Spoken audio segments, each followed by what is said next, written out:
Healthcare's integration challenges have reached a critical juncture where clinicians demand seamless technology that enhances rather than hinders patient care. Our next guest, John Orozco, is revolutionizing this landscape as CEO of Red Rover Health. With over 25 years of healthcare IT experience, including his foundational role at Cerner, developing their first API platform, John witnessed firsthand how rigid integration systems stifle innovation. This insight led him to co-found Red Rover Health, creating a normalized SaaS platform that serves as the app store for healthcare. By enabling true best-of-breed solutions through standardized APIs, John is breaking down the barriers that have long frustrated healthcare organizations. Join us to discover how Red Rover's pioneering approach is empowering providers to choose the tools they need while maintaining seamless EHR connectivity. Let's go.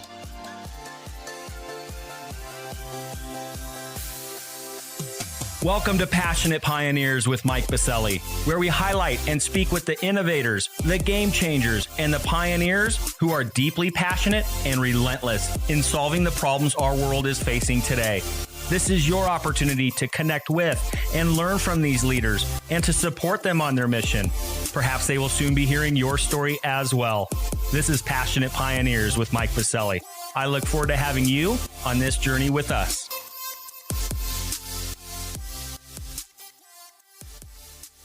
Hi, John. A big welcome to our podcast today. I'm so excited to have you on. Hey, thanks for having me, Mike. I'm excited to be here. Well, given your extensive experience spanning 25 years in healthcare IT and EHR integration, from your early days as a software developer at Cerner Corporation to co-founding Red Rover Health, and your dedication to solving complex EHR challenges through innovative integration platforms, I'm honored to have this conversation today. But before we dive in, a bit of housekeeping. While listening to any of our episodes, please take a moment to subscribe to the podcast so you will automatically receive episode updates in your podcast player. Simply search Passionate Pioneers with Mike Biselli in Apple Podcasts, Spotify, or wherever you listen to your podcasts. And lastly, please visit the bottom of the episode notes to connect with me on LinkedIn and X in order to further the conversations occurring on this podcast. All right, John, it's almost time for our community to learn how you and the Red Rover Health team are pioneering a new approach to healthcare integration with your normalized SaaS platform that enables seamless connectivity between third-party applications and EHR systems through secure, RESTful APIs. But first, what's that one piece of advice that you would give to others who are passionate about reimagining the health of our world? Yeah, it's a great question. The one piece of advice I would give to anybody who's passionate about reimagining the health of our world is that they need to keep in mind changes in healthcare move at a snail's pace. I think for those that live it, we know that. I think for folks that are on the outside, I think it's hard to understand why. There are a number of different stakeholders in healthcare. Each of them have their own agenda. You know, everybody's sort of in the same environment and sort of moving in different paces. And so I think that's the one piece of advice. I think I've talked to a number of different people who have great ideas and certainly have those ideas and try to bring them into healthcare. But that would be my piece of advice. It goes slow. Don't give up. I've been here, like you said, 25 plus years, still doing and tackling integration, interoperability, and we're making progress. But that would be my biggest piece of advice is that it's a slow bake, as I say it's not a fast bake in healthcare. And I agree with you, John. I've been at it for some time as well. And I agree it is a slow burn. It is a slow bake. But as you know as well as I do, this is the largest industry in our nation. So when you do get that at bat and you put the ball in play, it could be some really big opportunity to really also, do good and do well. There's great opportunity out there to truly move the needle when you, of course, land those deals, land those opportunities. I got to imagine, John, through your career, you have seen it as well, these slow bakes, but then all of a sudden you hit those big opportunities. It's like, whoa, those are some really big deals that I got to tackle. How do you also, once you do land a big, as we say sometimes, we got a whale on the hook. But we got a whale on the hook. How do you also handle that as well? In regards to, yes, it's a slow burn, but then sometimes you might get a massive opportunity. How do you balance in between? Well, balance in between is really identifying those whales, as you call them. We play in the space of, yes, we've got a number of what we would call these big whale-like opportunities. But then in between that, we're tactically sort of solving smaller challenges too. So continually making progress. The space that we live in, interoperability and integration, has been around and been a challenge ever since I started my career. And we've made progress, but the reality is we've got a long ways to go. But to your point, when you do have those opportunities that do come, and sometimes they come out of nowhere. Sometimes there's deals that I think are done and then they just really didn't go anywhere. And then there's deals I don't think or opportunities that are ever going to happen. And then all of a sudden they're right in front of you. And so you just take advantage of those opportunities as they come, no matter if they're big or small. Got to be ready at all times. That's for sure. Well, John, you guys have been making significant progress over the past number of years with Red Rover. Cannot wait to hear more about the story, how it all came together, where you guys are today, and of course, where you're heading tomorrow. We're going to unpack all of that and more after we get back from thanking our community champion sponsor. Healthcare faces a paradox that echoes through generations. While the current practices that help heal patients today are vital, it is crucial to evaluate them through an environmental lens. OSHA's Responsible for Tomorrow initiative is a collection of interviews featuring influential thought leaders and industry experts like you who share their sustainability strategies, insights, and provide valuable perspectives from diverse industries to inspire innovation within the healthcare sector. OSHA invites you to join this journey. Want to share your sustainability story? OSHA is actively looking for partners to highlight the important and inspiring work being done around the globe. Check out OSHA's Responsible for Tomorrow initiative and series at OSHA.com. That's OSSUR.com. Or visit the episode notes and click on their link. Together, and with OSHA helping lead the way, let's all be responsible for tomorrow. All right, we are back with John Orozco, CEO of Red Rover Health. John, thank you so much. You are right. As you said on the front end, it can be a bit of a slow burn in healthcare, but my gosh, there is some significant opportunity in front of us right now. We're seeing a lot of movement, a lot of innovation coming to healthcare, and not just innovation within technology and the things that you and the Red Rover Health team are building. Maybe we'll talk about this a bit. Innovation in regards to mindset as well. We're really starting to see folks understanding that we truly can move this industry forward. But you and the team at Red Rover, you guys have been at it now for some time doing exactly that. So of course, John, you've had a storied career. Can't wait to share a bit more about that and what that led up to you founding and leading as a CEO of Red Rover Health. And of course, got to talk about what's happening today. Where are you guys at as an organization? What are you seeing in the marketplace? And then of course, what are you seeing in the crystal ball? Where are things going to be in the next couple of years as things continue to move very fast for us in this industry? And of course, we can't let you leave until we figure out a way we can be helping you out and figuring out how our community can help Red Rover and all the wonderful things you guys are doing. But for now, John, of course, take us back a bit. You've been at it now in this industry for quite some time. Maybe give us a little bit of a history lesson. How did Red Rover Health come to be in the first place? Yeah, no, I'll go back to the very first job that I had out of college was, like you mentioned, at Cerner. So I started my career back in 98. I was a software developer at Cerner. I was on the PowerChart team, which is acute inpatient workflow solution, more specifically around order management. And then I moved to a team that was called Millennium Objects, which is an API platform. This was Cerner's first set of APIs. This predated things like we know today, such as Fire. This was a proprietary XML-based platform. I watched Cerner while I was on that team open up really the ecosystem that allowed for bidirectional integration in a way that we hadn't seen anywhere. And, at the time, it felt like this is really cool. This is truly an open platform, and this is going to be the future. And then I saw something very interesting happen. And I think other people may have a similar experience, but I watched this very open, very successful platform get sunset and shut down, not for technical reasons. I would say they're more for political reasons. And that was because that kind of bidirectional capability early on, and I'm talking early 2000s, really allowed for any third-party app to seamlessly integrate with this EHR platform and do so in such a way that it made it hard for that vendor to sell their own solutions. And so now you have this paradigm where you've got an organization that's built on earnings per share. This is part of the challenge with being a public company. You're continuously growing. And if you're not growing, then you got to figure out what it is you're doing. And to make a shift from selling applications to now being an open platform and how do you monetize that, that was a challenge. And too much of a challenge, that sort of model, I saw the company I worked for walk away from. So when I left, I leave in 2007. I was there for 9 years. I believe that that's the right model. Open platform, best of breed. Best of breed existed when I first came on board. And really, as an industry, we went away from that collectively because integration was so hard. If integration wasn't hard, that model never would have went away. And now we're in this world where a lot of healthcare organizations pick one vendor, and that's supposed to be the vendor that they take any or all of the solutions they can because they can integrate. And I just know that there's a better way. And when I left in 2007, I started a consulting company. Really, I was just a rogue gun for hire, solving these problems one software vendor at a time. And that led to ultimately where we're at today, Mike, with Red Rover. I solved the same problem over and over and over again.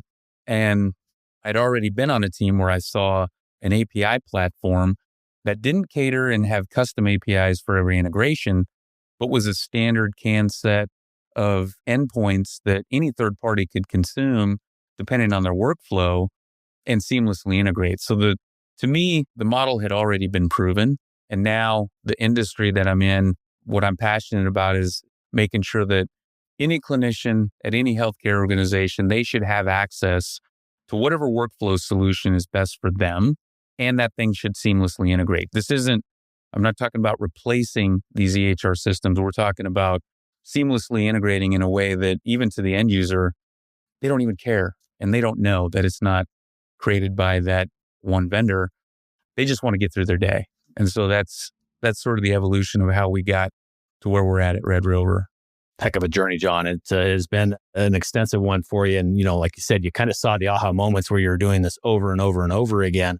And so, of course, then you took that leap, you launched Red Rover. So let's go there. Who is Red Rover?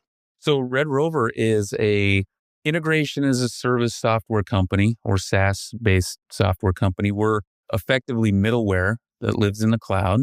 We connect securely to EHRs like a Cerner or an Epic or a Meditech.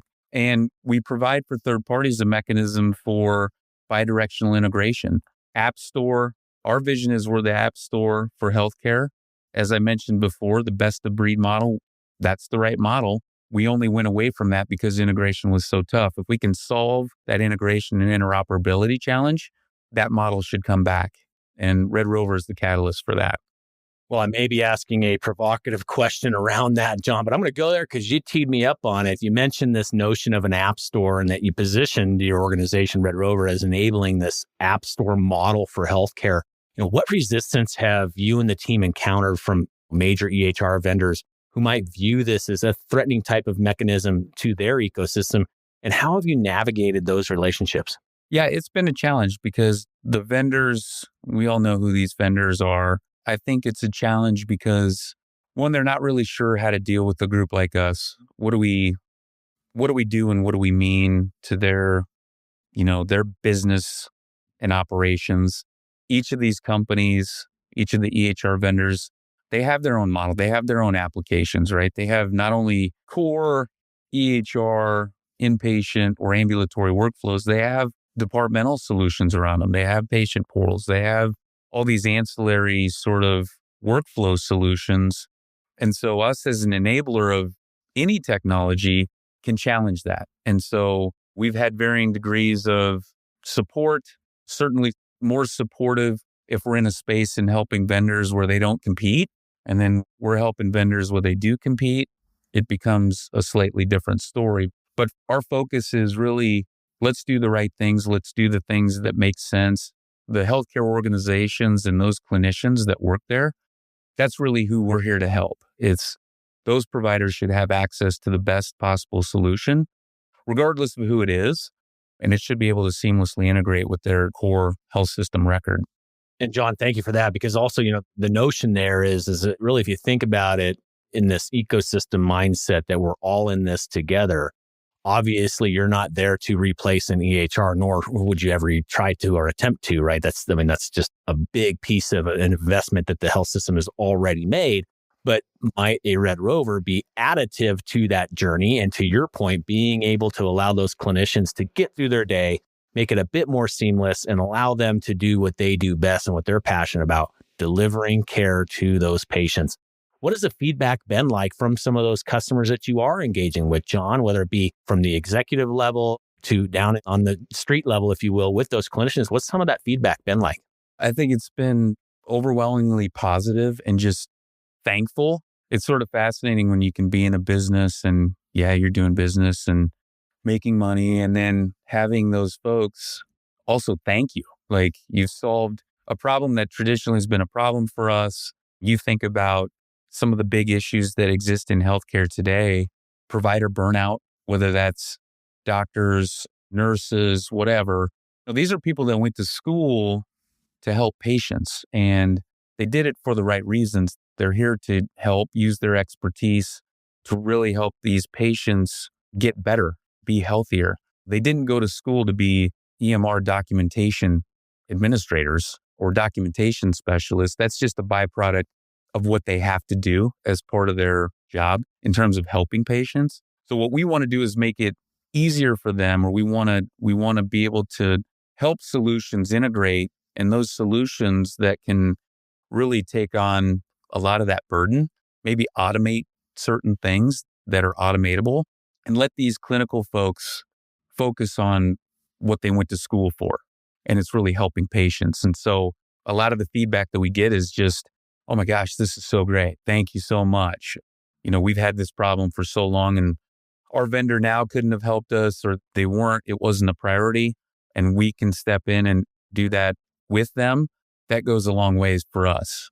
Not only just having the work, but to have them be so appreciative that we're there helping them.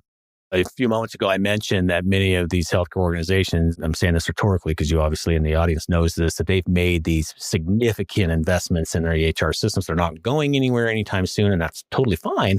But in regards to you and your colleagues at Red Rover, how are you helping those organizations understand the ROI of implementing the Red Rover integration platform on top of their existing investments and kind of their existing systems that they do have in place? Yeah, I think it's a conversation that we have that is what you said. We come in and we tell them, listen, you've made a hefty investment in the system that you selected. Nobody's telling you to change that. But now let's go make the most of that investment. Let's have you guys be in charge, you guys being the healthcare organizations. You guys should be in charge of your roadmap and vision and where you want these applications for your providers or your clinicians. What do they need? You guys, every healthcare organization has slightly different set of prioritization for what it is that they need to support their own provider groups. And we want to be there to help support them and make the most of that investment. We're not telling people to completely change systems. We're many times talking to them and understanding what they've already implemented, how the workflows exist today.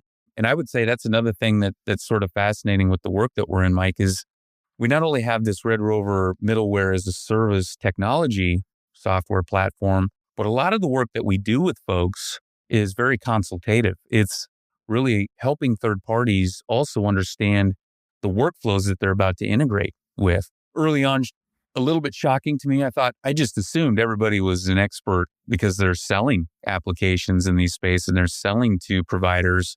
And then to find out, like, we're having to explain to a lot of these vendors, like, no, this is how the EHR workflow works. This is how these care teams are interacting with these systems. When you come to integrate, you need to be thinking about this and that and the other thing. And that leads oftentimes to them rethinking even their workflow or their architecture and that sort of thing. So we try to help folks, who are selling into these provider groups that have these systems.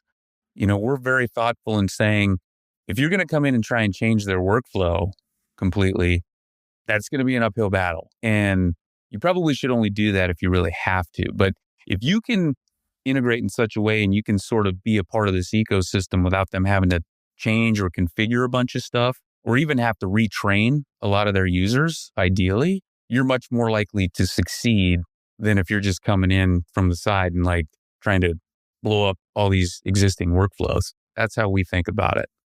Well, thanks for that, John. Of course, we also need to highlight recently, and very well done. Recently, you did a piece and it was published in Med City News, a wonderful article. And in the article, and we're going to get a little nerdy here on the tech side, in the article, You joked and had an industry joke that, quote, if you've seen one HL7 interface, you've seen one HL7 interface. And of course, to our audience, we'll link this article in the episode notes so you can go and read John's publication there. Phenomenal read. But John, how does Red Rover's approach with RESTful APIs and event-driven architecture specifically overcome this standardization challenge that you're seeing in the marketplace? Yeah, I'll explain that. I first should probably say I have nothing against HL7. I think it's great. Like HL7 as a technical integration mechanism has done a tremendous amount to get systems integrated. When I mentioned that joke, what we're really talking about, and the folks that sit on the front lines of these integrations understand, if you're going to bridge an HL7 interface, which is a point-to-point COM TCP/IP with ASCII characters going across the wire, there's always two sides of that interface. There's the sender and the receiver. Each side has their own engineer or team, if you will, and those interfaces are negotiated. In HL7 specifically, the organization itself publishes standards. So they have specifications and standards for things like ADT or SIU message types, that sort of thing. But when it comes to the actual implementation, that's open to interpretation and it's open to customization. And so the sender and receiver on either end, they'll decide what characters to pack inside of segments. And oftentimes what you'll see is there's variation, and no two HL7 interfaces are identical. And that's where the premise of that joke comes from, is that if you've seen one HL7 interface, you've seen one. At Red Rover, what we're all about is you can publish an interface. You can not only have a specification, but we have a rigid implementation. We don't deviate. We don't negotiate every single implementation with every single connection point. And that happens in every other digital economy. So you think about anything outside of healthcare today, all the apps that are on your phone, any other segment or market that you're involved in, those are very standard API interfaces. And so there is no deviation. People just know that if they're going to work and play in that ecosystem, that's how they have to integrate. You don't negotiate on the implementation of an interface. You just have a group that supports a standard interface. And what we do at Red Rover is we publish an outward-facing standard, and it's a rigid implementation of a standard. And then we deal with all that nuanced difference behind the scenes. That's part of the value prop, is we know how to deal with all the slight differences, and we'll transform and translate that into something that's much more standard. So for our consumers, the third-party vendors that are consuming our endpoints, we shrink their code base down. So imagine you're a development team and you've got lines of code. You don't have to have a bunch of lines of code that know how to read Meditech API. Oh, and then you got to have a whole nother set of code that knows how to read Cerner or Oracle Health API, and then another set that learns how to deal with Epic API. Even though they're the same, very similar data types, patient demographics, for example, that's still 3 different variations of what should be a very specific and rigid implementation. And so that problem exists with HL7, and it exists with Fire. This notion that Fire completely solves that problem isn't true either. It's just a different transport mechanism. Instead of TCP/IP, it's HTTPS. And instead of ASCII characters and segments, it's JSON or XML. But the fact that you've got extensions as a way to customize what would be a standard specification, that's analogous to Z segments in HL7, traditional HL7. And so you really haven't solved the problem. You've created a new sort of technology that has done some great things. And I'm not trying to bash Fire too much. There's been a lot of cool things that have been done with Fire. But ultimately, at the end of the day, that's where they missed the mark. You can have a specification.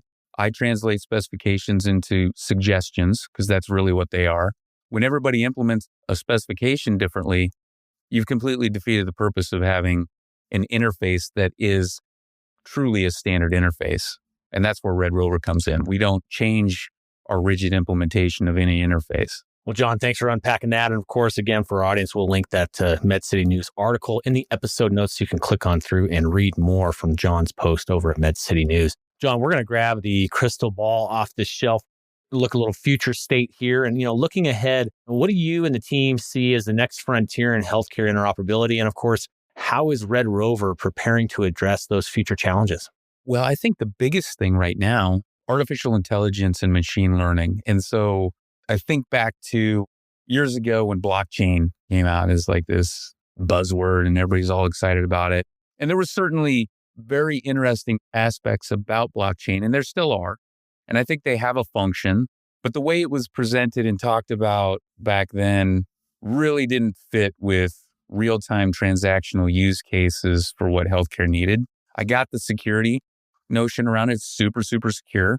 But in that security becomes, you've got too much latency and overhead and bloat to really make it functional in that way. So I only mention that because you have now AI and machine learning. I actually have a different perspective. I think this is going to change our lives, not only in healthcare, like all aspects of our lives. You think about all the things that you can do with ChatGPT, the things that I can get answers to that are crazy. And it's so fast. And now you take that to healthcare.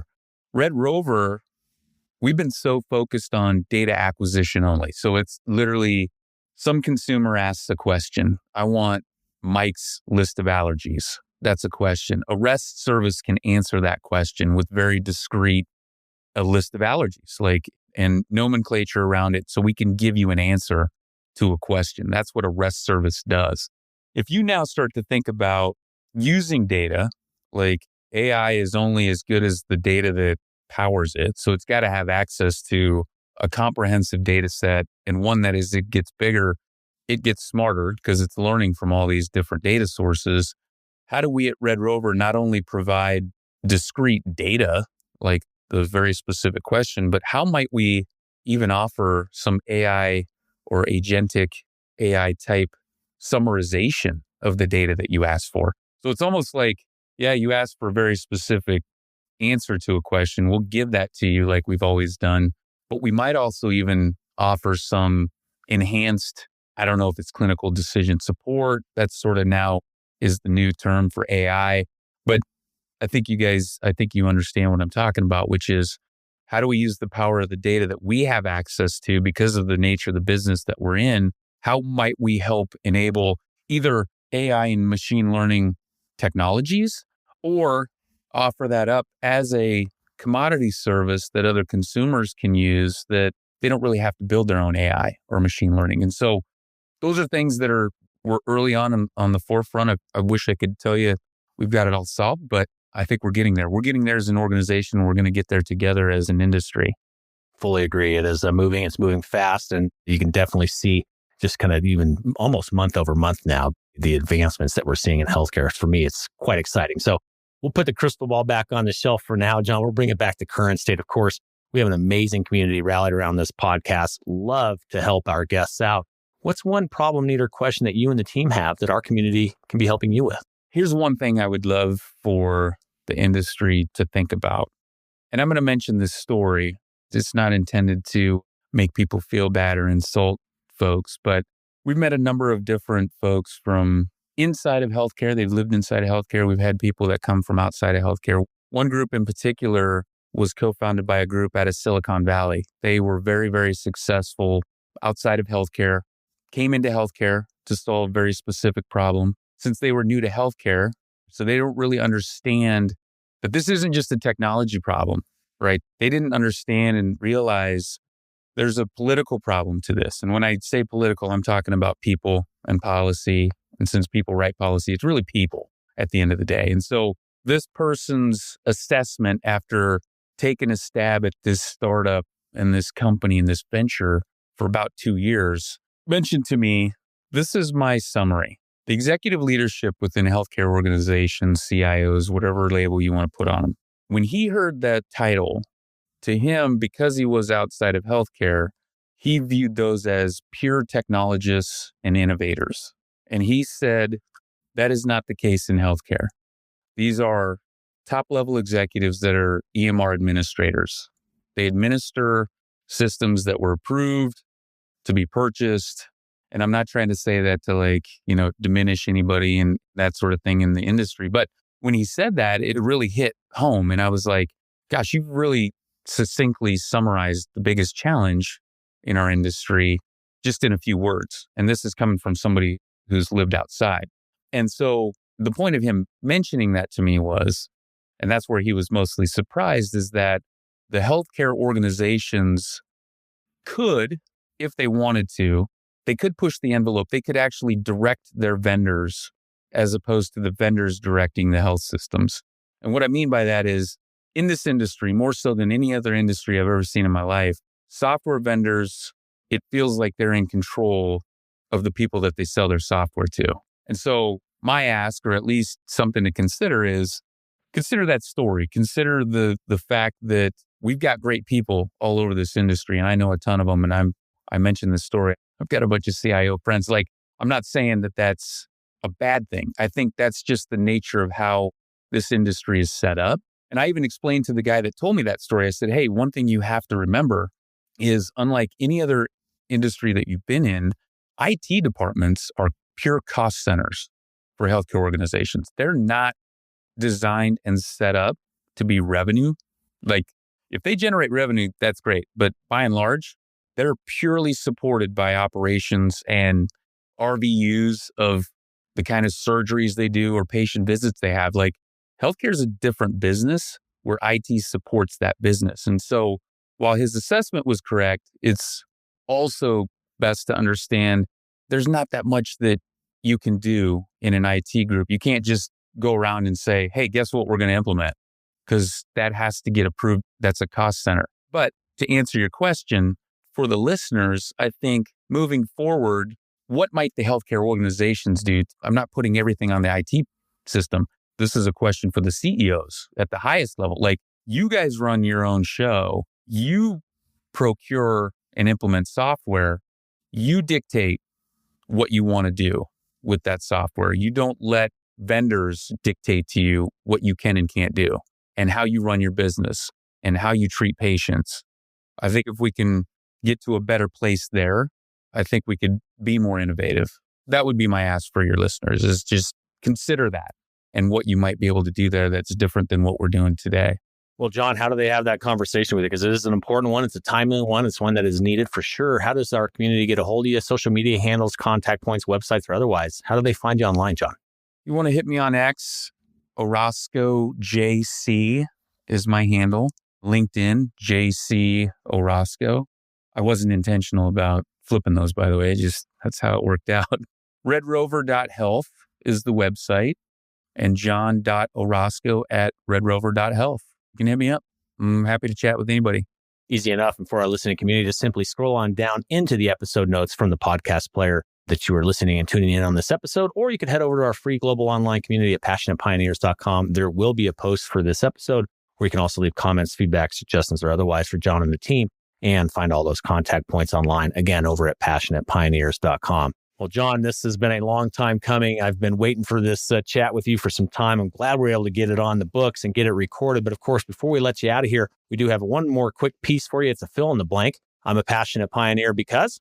I'm a passionate pioneer because I believe there's a much better way to be doing things in healthcare. I can't tell you how many times I explain to people how disjointed, disconnected things still are in healthcare. And the looks and the answers I get are like, oh, that can't be true. And I'm like, I wish it wasn't, believe me, because I'm living this, but I'm passionate about it because there's a much better world that we could be dealing with and living in healthcare. And I just want to be a part of that journey. So that's what makes me passionate.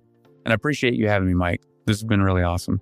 Well, absolutely. It's my honor, John. And of course, you are already doing that. You have been doing it. It has been so wonderful to be watching your journey, following along and working alongside you with many things that were all the good trouble that we're causing together in the industry.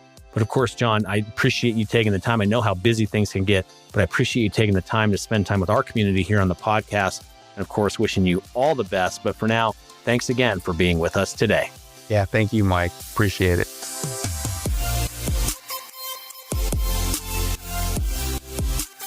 Thank you for joining us today on Passionate Pioneers with Mike Biselli. We'd love to hear your feedback about the podcast so we can continue to improve this community and to further support the pioneers being featured. Lastly, please take a moment to subscribe to the podcast and invite your friends and colleagues to join us. This is Passionate Pioneers with Mike Biselli. I look forward to having you back with us during our next episode.